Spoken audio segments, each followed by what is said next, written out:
A fé é a certeza daquilo que esperamos, a convicção, a prova de coisas que não vemos. E eu queria falar um pouco de certezas, quero falar um pouco de convicções, algo que eu considero muito importante. Algo que eu considero muito importante para a sua fé. Que você tenha fé, que você tenha certezas, que você tenha convicções. Convicções quanto a fatos, convicções quanto a argumentos, convicções quanto a princípios, quanto a verdades espirituais. Verdades espirituais que se encontram descritas na Bíblia, que nós vivemos no nosso cotidiano, que Jesus Cristo nos ensinou e que fazem toda a diferença. Que fazem toda a diferença. Houve um momento na minha vida que eu passei a crer, a ter certeza que Jesus Cristo existia e que Ele se importava comigo e que Ele até prestava atenção em mim e que o que eu fazia era relevante para Ele. Apesar dele ser o criador do universo, apesar dele ser infinito. Uma convicção que tomou conta do meu coração, acho que eu tinha uns 6, 7 anos na época. Eu me lembro como se fosse hoje eu da idade do Christian, chorando, sentindo Deus falando ao meu coração, sabe? E eu agradeço a Deus por eu ter tido essa vivência na minha infância ainda. Por isso que eu não menosprezo a fé das crianças, como a gente viu aqui essa noite. Às vezes as pessoas dizem o seguinte, a criança é a igreja do amanhã. E eu nem gosto muito dessa afirmação, porque eu acho que diminui um pouco as crianças. Porque elas adoram, não amanhã, elas adoram hoje. Elas oram hoje, elas amam hoje, elas exercem fé hoje. Elas são a igreja do hoje. E é importante que você tenha convicções. E as convicções certas, as convicções corretas, as convicções amparadas, apoiadas, alicerçadas, aonde? Na palavra do Senhor, nas palavras de Cristo Jesus para a sua vida. E a nossa fé, ela está intimamente relacionada a convicções de coisas que a gente sequer consegue enxergar. Porque, tipo assim, eu não sou daqueles que ficam enxergando muita coisa espiritual, não, sabe, queridos? O mais próximo de um anjo que eu já vi até hoje foi a Daiane. E o que acontece? Mas eu nunca fui de ver, eu estou vendo aquilo outro e tal. Eu só era daquele, quando eu era criança, que eu via alguma coisa, quando eu ia lá, ligava a luz, era a cortina balançando e tal, com um cabideiro lá atrás, com chapéu e um casaco, e eu pensava que... Consegue imaginar essa cena? Eu nunca fui de ver muita coisa, não, mas eu sou alguém que crê, apesar de não ver. Crer no Deus de provisão, crer no Deus de amor, crer no Deus de cuidado. E quando você não tem convicções, quando as suas convicções são frágeis, isso abate você. Isso abala a sua fé, ou às vezes é um demonstrativo de pouca fé.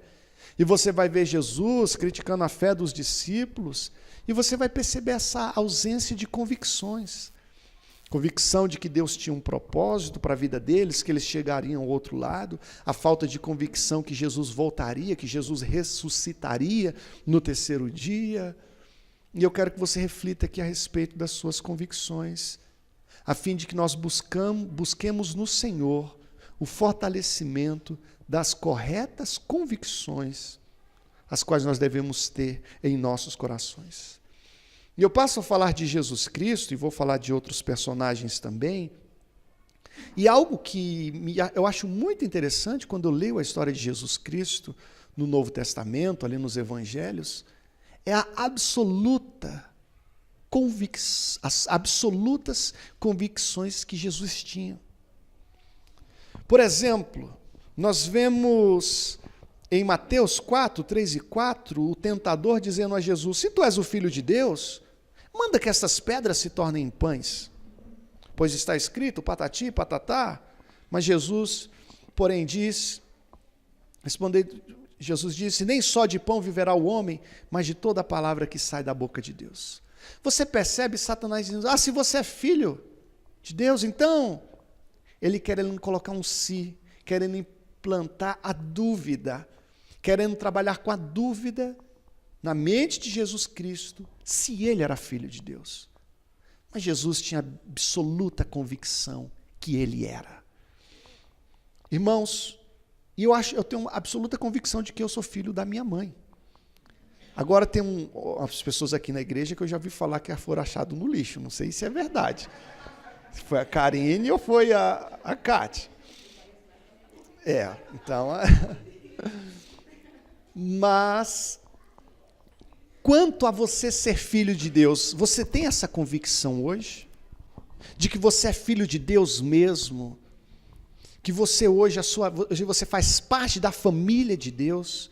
Jesus tinha essa convicção. Então esse assédio do inimigo, essas palavras de Satanás, não abalaram a convicção de Jesus. E às vezes nós enfrentamos problemas, e você vai ver uma voz maliciosa dizendo, mas se tu é filho de Deus, por que você está enfrentando essa luta? Se tu é filho de Deus, por que você está passando necessidade? Por que você está indo atrás de ajuda em tal lugar? Mas se você não é filho de Deus? O tentador utilizou essa técnica ali há 2000 anos atrás e continua utilizando no dia de hoje.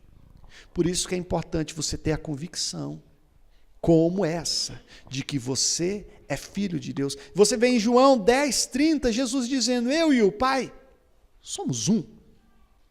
Eu e o Pai somos um. Ele tinha segurança disso. Ele sabia, e ele não apenas tinha convicção, mas como era fato, dessa união, desse Deus triuno maravilhoso, complexo, mais maravilhoso, e nós vemos essa convicção por parte de Jesus Cristo. Ele tinha convicção de quem ele era. E existem muitas pessoas, se não a maioria, não entende quem são em Cristo Jesus. Um dia entregaram a vida para Jesus, receberam o perdão dos pecados, mas ainda não se enxergam quem realmente são no plano espiritual. E muitas vezes sofrem desnecessariamente, se angustiam desnecessariamente, se desesperam e muitas vezes vivem aquém do que poderiam realmente viver. A Daiane contou uma história aqui uma vez de uma patinadora que ia se apresentar 2 vezes. E quando ela se apresentou a primeira vez, ela já conseguiu a nota máxima e ficou à frente das concorrentes, e ela já tinha conseguido a medalha de ouro na ocasião. Então ela ia se apresentar a 2ª vez novamente. Agora, como ela já era uma vitoriosa, ela podia fazer uma apresentação qualquer, porque ela já era vitoriosa. Mas não, ela levanta a cabeça e procura fazer uma nova apresentação excelente, tendo essa convicção de que ela era vitoriosa. E é muito importante que você não apenas saiba que você é um vitorioso, mas viva como um vitorioso. Existem pessoas que se enxergam como vitoriosos, mas outros que se enxergam como derrotados. Repita assim comigo, eu sou um vitorioso. Mas não fala que é um vitorioso como se eu fosse um derrotado, não. Fala vitorioso como se fosse um vitorioso. Mais uma vez, eu sou um vitorioso. É bom quando você se vê como um vitorioso ou vitoriosas, mulheres, e tem essa convicção. Jesus tinha convicção de quem ele era. Ele tinha a convicção da importância de sua palavra, nem só de pão, mas da palavra que procede da boca de Deus. Mais importante que o pão é importante, a palavra ela é importante. Você tem convicção de que essa palavra é importante? Por ter convicção de que essa palavra é importante, você dedica tempo à leitura da palavra. Se você não dedica tempo à leitura da palavra, a ouvir a palavra, talvez seja duvidoso se você realmente considera essa palavra importante. Se bem que às vezes nós consideramos a boa alimentação importante, e mesmo assim a gente não se alimenta bem. Então, eu não posso ser demasiadamente rigoroso. Mas quero frisar para vocês a respeito da importância da palavra, e Jesus tinha convicção quanto à importância da palavra. Convicção do poder que estava a seu dispor. E eis que um dos que estavam com Jesus, estendendo a mão, puxou da espada, E ferindo o servo do sumo sacerdote, cortou-lhe a orelha.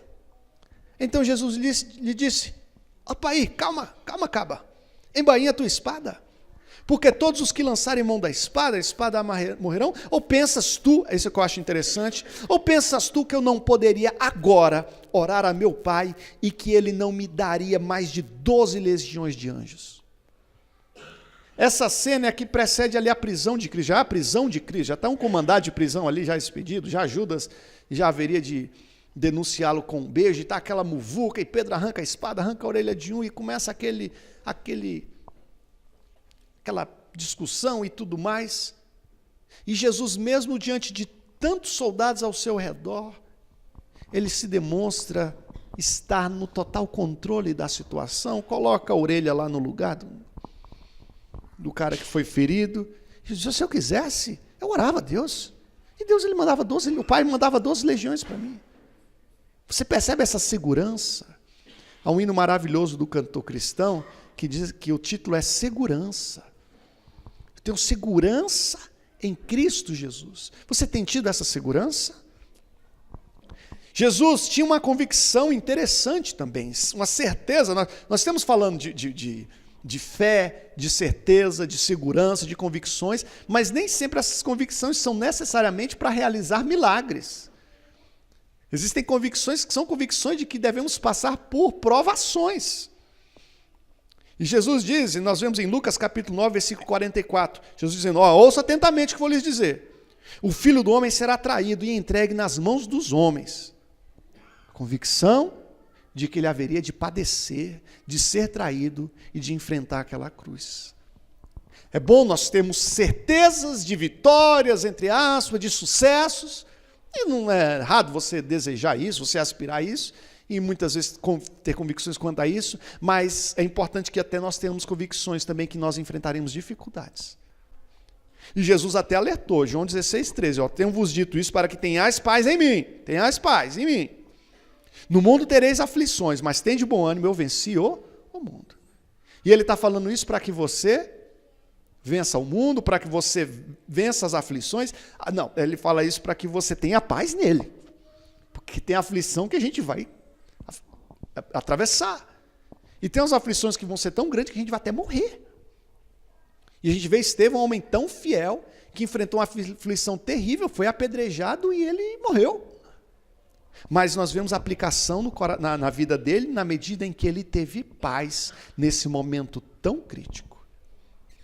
Então, é porque algumas pessoas até pensam que pelo fato de hoje exercerem essa fé que exercem, elidirão da responsabilidade de passar por dificuldades. Por causa disso, não terão mais que passar dificuldades porque são crentes fiéis. E não é bem assim.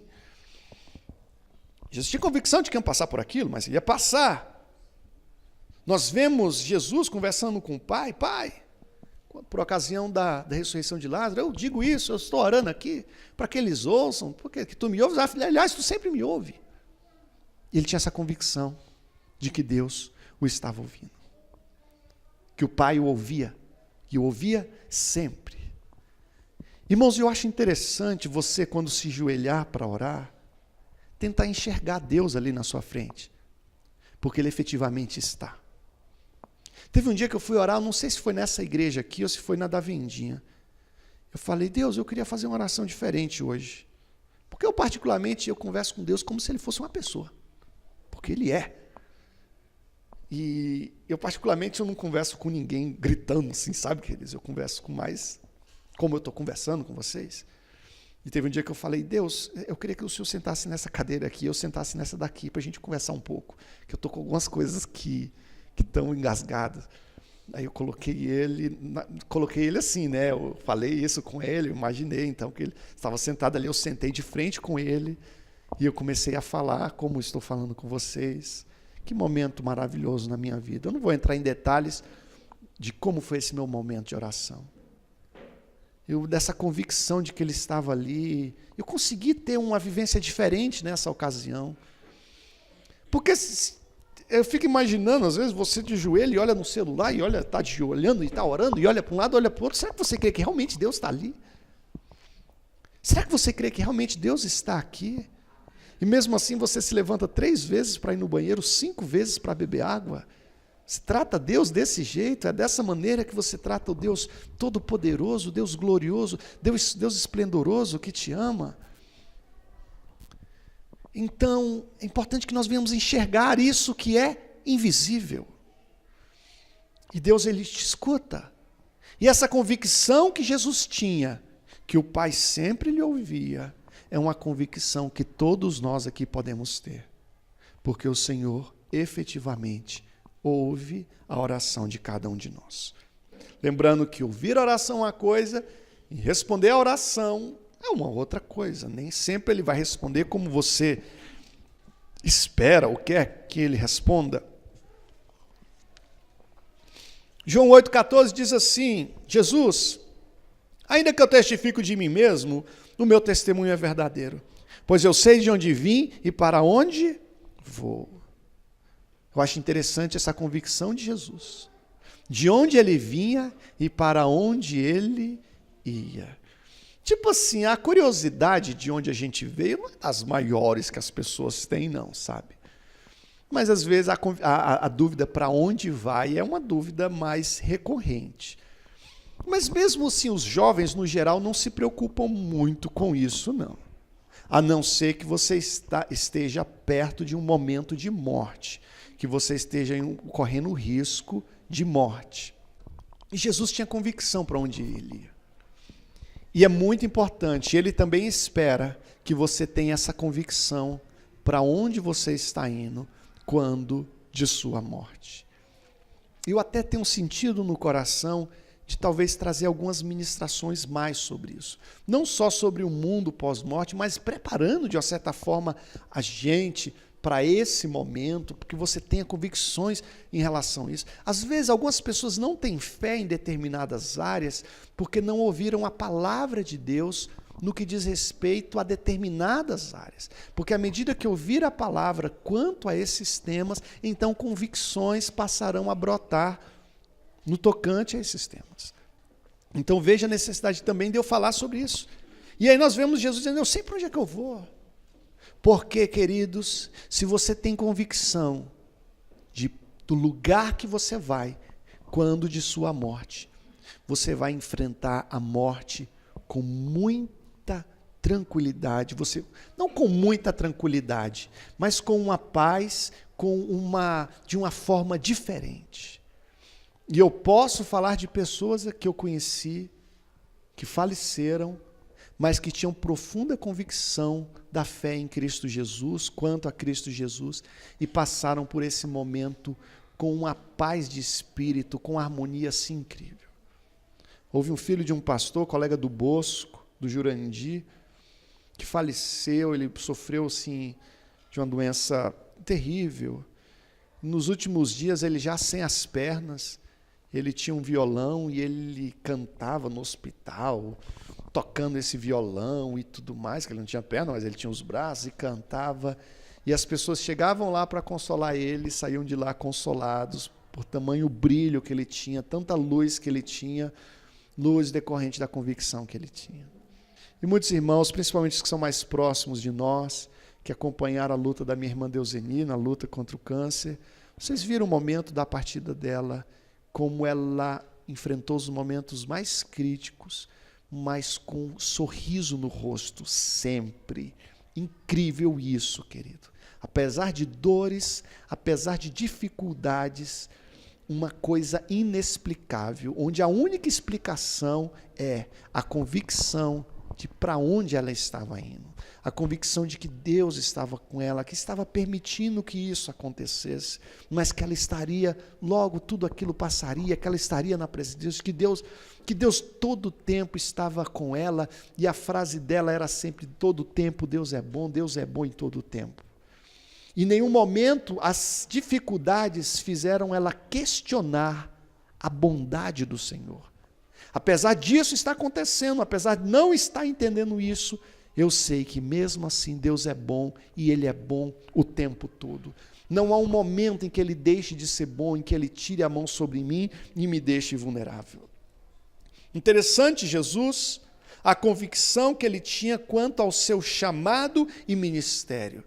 E ele inicia o ministério declarando isso, fundamentando o seu ministério na palavra: o Espírito do Senhor é sobre mim, pois que me ungiu para evangelizar os pobres, enviou-me a curar os quebrantados de coração, a pregar liberdade aos cativos, restauração da vista aos cegos, pôr em liberdade o oprimido. E ele ia então para o ministério, iniciava o ministério então naquela ocasião, apesar dos pesares, apesar da resistência dos daquela sinagoga, inclusive, que o queriam lançar precipício abaixo, com absoluta convicção do seu chamado. E como isso é importante, você ter a convicção do seu chamado. Seja você um ministro, seja você um obreiro, seja você um cristão. Nós vemos Paulo em diversas ocasiões, em suas cartas, dizendo: Paulo, servo de Jesus Cristo, chamado apóstolo, separado para o Evangelho. Romanos capítulo 1, versículo 1. E é bom quando você declara isso: eu sei que Deus tem propósito na minha vida. Eu não posso fazer isso. Eu não posso mais viver assim, porque eu sou um levita. Eu não posso mais viver a vida desse jeito, porque Deus tem um chamado na minha vida, porque hoje eu sou um obreiro, porque hoje eu sou povo de Deus, e isso não cabe mais para a minha vida. Convicções que geram ações. Convicções que geram ações. Jesus tinha absoluta convicção do poder que havia em suas palavras, e ele disse: o céu e a terra passarão, mas as minhas palavras jamais passarão. E aí eu pergunto: como está a sua fé? Como estão as suas convicções? Em que você acredita? Você realmente acredita? As suas obras, as suas atitudes, o seu horário comercial, não fora aqui desse ambiente religioso, demonstram que você efetivamente crê em Cristo Jesus, ou que você crê em algo. Uma coisa que eu aprendi com meus familiares, com minha mãe, com meu pai, com minha mãe, assim, eu nunca exerci fé para os outros verem. Ou eu tinha ou eu não tinha. Ou acreditava e me pautava de acordo com aquilo que eu tinha convicção, mas eu não fazia hábitos religiosos por causa que atos religiosos porque as outras pessoas estavam olhando ou deixando de olhar. Não vai ser crente, queridos, fiel a Deus no seu colégio, porque o pastor está olhando você, ou porque alguém vai chegar no pastor e vai dizer o que você fez ou deixou de fazer. É você e Cristo. É você e Cristo. Está certo que tem a figura do pastor, que pode te ajudar, que pode te abençoar, e muitas vezes cabe ao pastor, de certa forma, balizar a moral da igreja, do templo, sei lá, em alguma medida, sim, principalmente quanto aos obreiros. Mas, querendo ou não, queridos, o coração do homem só quem sabe é você e Deus. E eu desejo que vocês tenham convicções, as corretas convicções da palavra de Deus.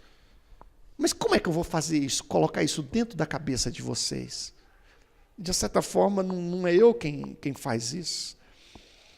Tiago 2,18 diz assim: alguém dirá, você tem fé? Tá, mas e eu tenho obras.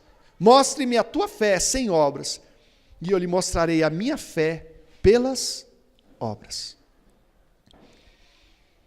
Agora nós vemos Marcos 9,24 também, o pai de um menino endemoniado, dizendo: Senhor, eu creio, ajuda-me a vencer a minha incredulidade.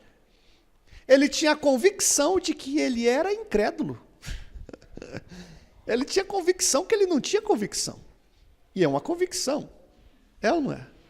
Teve um cara que chegou no pastor e falou: pastor, eu não acredito em Deus. Aí o pastor falou: cara, mas Deus acredita em você. E aí ele começou a desenvolver um diálogo ali com ele. E nós vamos ver Tomé, que era um cara convicto. Tá, eu não creio. Eu tenho que triscar o dedo ainda lá e ver, fazer um exame de sangue, para ver o RH, se é positivo ou negativo, para ver se é de Jesus mesmo. Mas o que acontece? O cara era o que ele era.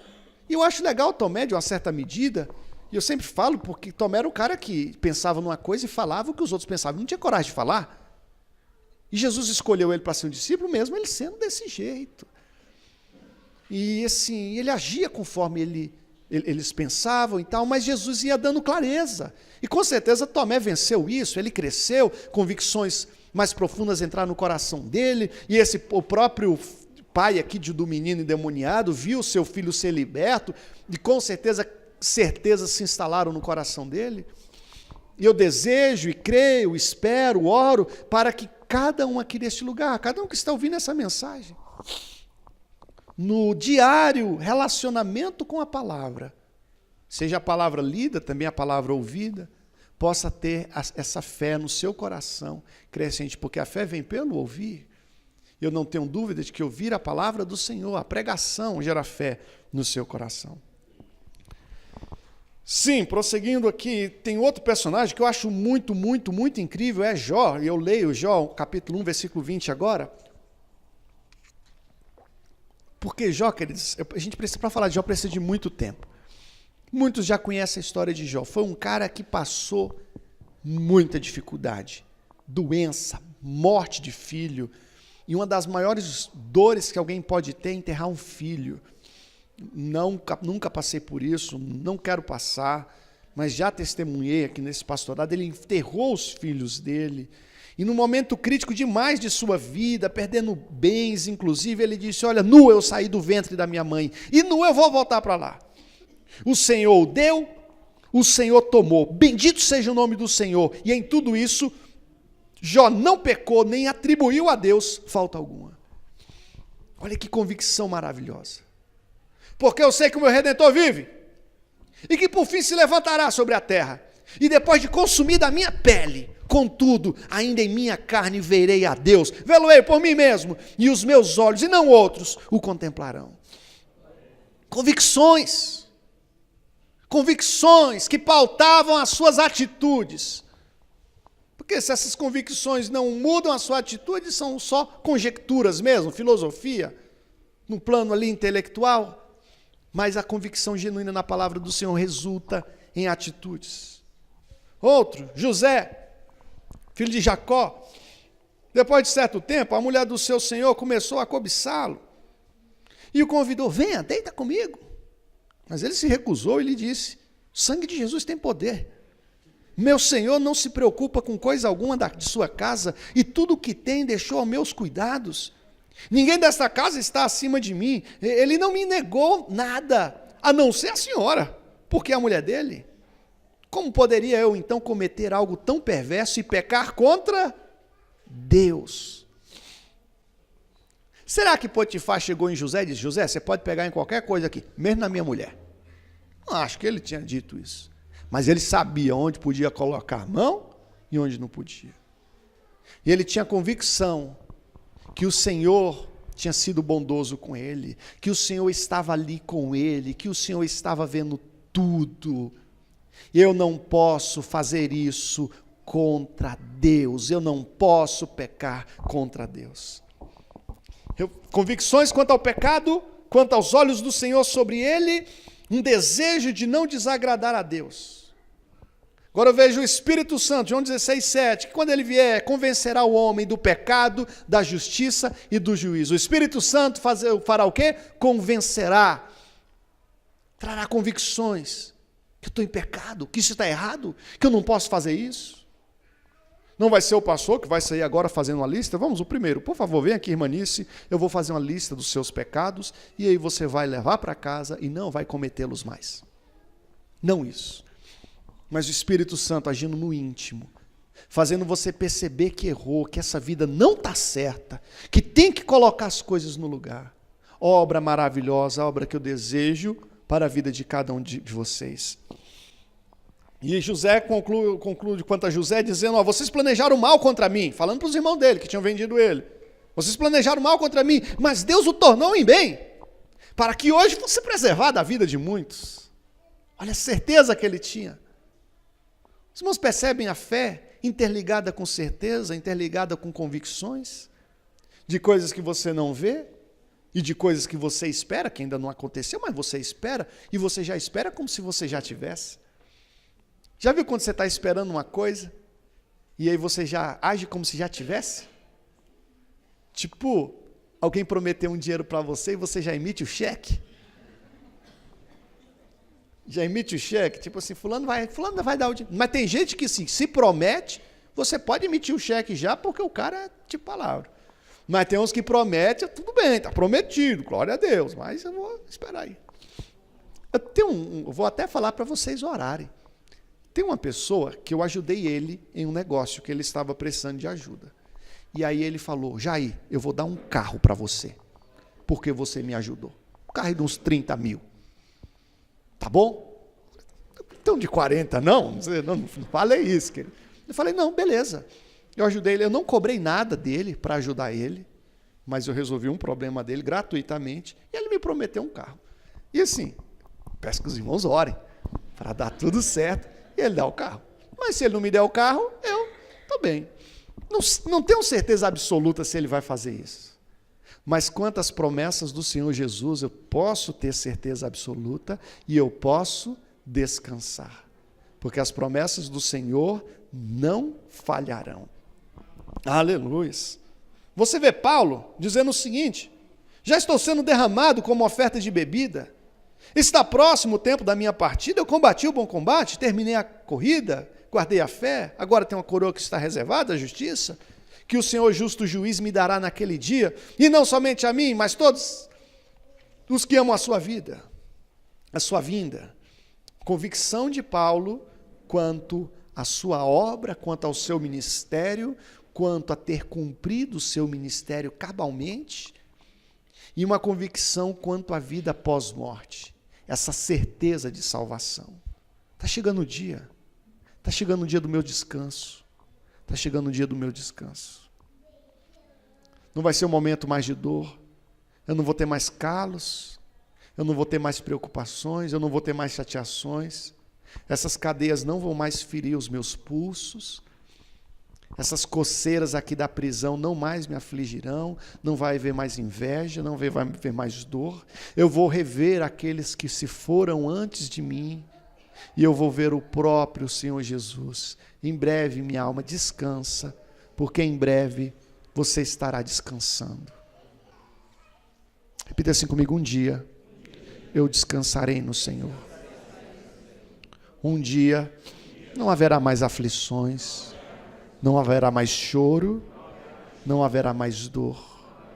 Meu corpo não vai doer mais, meu corpo não vai envelhecer, irá rejuvenescer, viverei em plena alegria, no colo do Senhor Jesus. E Jesus olha para aquele cara que está sofrendo, não sofra não, meu amigo, ainda hoje tu estarás comigo no paraíso. Uma palavra para confortar o coração dele, não retórica, só para ele se sentir bem ali, algo trivial, não, queridos, era algo verdadeiro. E Jesus queria que essa convicção afagasse o coração dele naquele momento tão crítico. Como precisamos da palavra. Como precisamos ouvir a palavra, ler a palavra, compreender a palavra, aplicarmos essa palavra em nossos corações. Respondendo, porém, Pedro e João lhe disseram, julgai vós, se é justo diante de Deus, ouvi antes a vós do que a Deus? A vós, quem que eu vou ouvir? Convicções de Pedro. Posso falar ainda, e já estou caminhando para o fim, de convicções quanto ao cuidado e provisão de Deus. Isso é uma coisa que geralmente deixa as pessoas muito angustiadas. E é um tema que chama a atenção, assim, a provisão de Deus. Chegou o momento das bênçãos materiais, pastor. Mas existem muitas palavras do Senhor quanto a isso, quanto ao que é material. E uma comparação que eu faço, às vezes, é a seguinte. É, por exemplo, do meu casamento com a Daiane. Daiane não casou comigo por causa do meu dinheiro, não era muito. E eu não casei com ela por causa do dinheiro dela, que também não era muito. E o que acontece? Mas se hoje ela fica rica, ela ganha na Mega Sena, apesar dela não jogar, ou eu também ficar rico, hoje, tipo assim, é meu prazer compartilhar tudo com ela. Meu prazer compartilhar tudo. Eu quero ganhar, tipo, 50 mil reais por mês para eu comprar um colar de pérolas, assim, para dar para ela, para ela, pega aí 300 reais aí na feira, queima esse dinheiro aí agora. É para ela gastar lá tudo que ela quiser. Mas se você tem um relacionamento que é pautado no interesse, querido, perde a graça. Perde a graça. Eu não tenho dúvida de que o Senhor tem provisão para você, que o Senhor cuida de você, que o Senhor vai abrir portas na tua vida, como já abriu na vida de todos aqui. Se eu pedir para cada um aqui testemunhar um dia que Deus abriu uma porta financeira ou material inesperada, todos aqui vão ter exemplos. Mas a partir do momento que você tem um relacionamento com Deus passado unicamente pelo espírito lá de provérbio, lá, que é o espírito de me dá, consumismo materialista, Deus vai olhar para você, meu filho, você quer isso? Você quer a minha carteira? Você, tá bom, você quer a minha carteira? Toma. Mas meu relacionamento contigo é muito mais do que a minha carteira. Deus tem muito para cada um de nós. Isaac disse a seu pai Abraão, meu pai, sim, meu filho. Isaac perguntou, as brasas e a lenha estão aqui, mas onde é que está o cordeiro para o holocausto? Não vou entrar em detalhes, que senão eu vou chorar. Respondeu Abraão, Deus mesmo há de prover o cordeiro para o holocausto, meu filho. Preste a matar o menino. Deus vai prover o cordeiro. Deus proverá. Jeová Jirê. Onde é que surgiu a palavra Jeová Jirê? Aqui, nesse texto. Deus proverá. Ele falou isso da boca para fora? Ou será que não havia uma convicção que Deus haveria de dar a provisão na hora certa? E sabemos que todas as coisas contribuem juntamente para o bem daqueles que amam a Deus. Daqueles que são chamados segundo o seu propósito. Está acontecendo isso, mas para o meu bem. Está acontecendo isso? Eu creio que é para o meu bem. Eu tenho certeza que é para o meu bem. Romanos 8, 28. O meu Deus, segundo as suas riquezas, suprirá todas as vossas necessidades em glória por Cristo Jesus. Que versículo tremendo, queridos. O meu Deus, segundo as suas riquezas, suprirá todas as vossas necessidades em glória por Cristo Jesus. E na minha caminhada com Cristo, naquilo que eu testemunho das pessoas ao meu redor, dos fiéis ao Senhor, posso testificar que o Senhor não desampara os justos, que Deus não abandona os justos, que Deus cuida. Deus cuida dos passarinhos, Deus cuida do lírio do campo. Fui moço e agora sou velho, mas nunca vi desamparado o justo, nem sua semente a mendigar o pão. Salmos 37, versículo 25. Feche os olhos um pouquinho.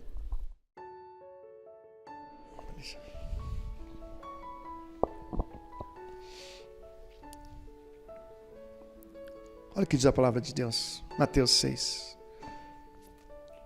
Por que vocês se preocupam com roupas? Vejam como crescem os lírios do campo. Eles não trabalham, nem tecem. Contudo, eu lhes digo que nem Salomão, em todo o seu esplendor, vestiu-se como um deles. Se Deus veste assim a erva do campo, que hoje existe e amanhã é lançada ao fogo, não vestirá muito mais a vocês, homens de pequena fé. Portanto, não se preocupem, dizendo o que vamos comer, ou o que vamos beber, ou o que vamos vestir, pois os pagãos é que correm atrás dessas coisas. Mas o Pai Celestial sabe que vocês precisam delas. Busquem, pois, em primeiro lugar o reino de Deus e a sua justiça, e todas essas coisas lhes serão acrescentadas. Já o salmista diz, com convicção, o Senhor é a minha luz e a minha salvação. De quem terei temor? O Senhor é o meu forte refúgio, de quem terei medo? Quando homens maus avançarem contra mim para destruir-me, eles, meus inimigos e meus adversários, é que tropeçarão e cairão. Ainda que um exército se acampe contra mim, meu coração não temerá.